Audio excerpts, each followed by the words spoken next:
আবারও একটি আবৃত্তি আমরা শুনে নেব। এখন শিল্পী বন্ধু মীরা দত্ত।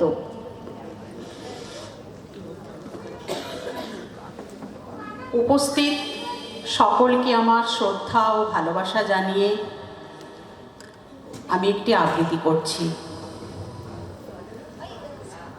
কবি অচিন্ত্য কুমার সেনগুপ্তের লেখা পূব পশ্চিম।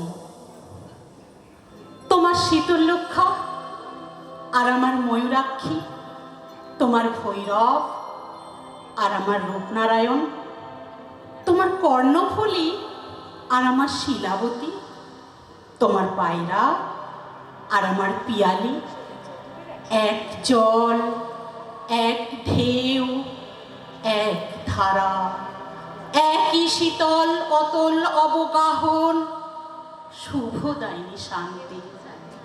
তোমার চোখের আকাশের রোদ আমার চোখের উঠোনে এসে পড়ে। আমার ভাবনার বাতাস তোমার ভাবনার বাগানে ফুল ফোটায়। তোমার নারকেল, সুপারি, অশোক, শিমুল, আমার তাল, খেজুর, শাল, মহুয়া, এক ছায়া, এক মায়া, একই মুকুল মঞ্জুরি। তোমার ভাটিয়াল আমার গম্ভীরা, তোমার সারি জারি আমার বাউল, এক সুতো, এক ছন্দ, একই লাবণ্যের টানা পড়েন চলেছে একই রূপনগরীর হাতছানিতে।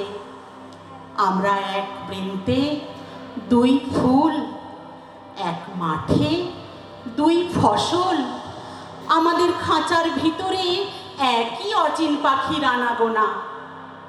আমার দেবতার থানে তুমি বটের ঝুড়িতে সুতো বাঁধো, আমি তোমার পীরের দরগায় চিরাগ জ্বালি। আমার স্তোত্র পাঠ তোমাকে ডাকে, তোমার আজান আমাকে খুঁজে বেড়ায়। আমাদের এক সুখ, এক কান্না, এক পিপাসা। ভূগোলে ইতিহাসে আমরা এক, এক মন, এক মানুষ, এক মাটি, এক মমতা। পরস্পর আমরা পর নই, আমরা পড়শি, আর পড়শেই তো আরশের মুখ। আমি সুলতানা, তুমি অপূর্ব, তুমি মেহবুব, আমি শ্যামলী। আমাদের শত্রুও সেই এক, যারা আমাদের আস্তমস্ত সোনার দেশকে খণ্ড খণ্ড করেছে, যারা আমাদের রাখতে চায় বিচ্ছিন্ন করে, বিরূপ করে, বিমুখ করে। কিন্তু নদীর দুর্বার জলকে কে বাঁধবে, কে রুখবে? বাতাসের অবাধ স্রোত কে মুছে দেবে?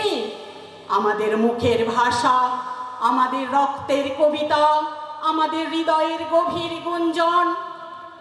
তুমি আমার ভাষা বলো, আমি আনন্দকে দেখি।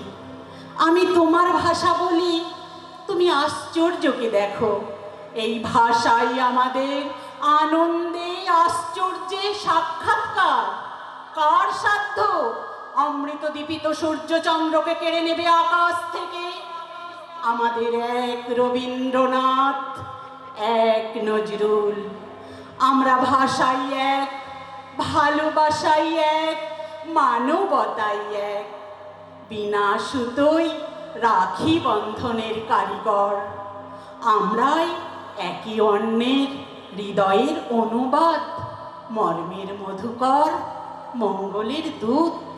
আমরাই চিরন্তন কুশল সাধক।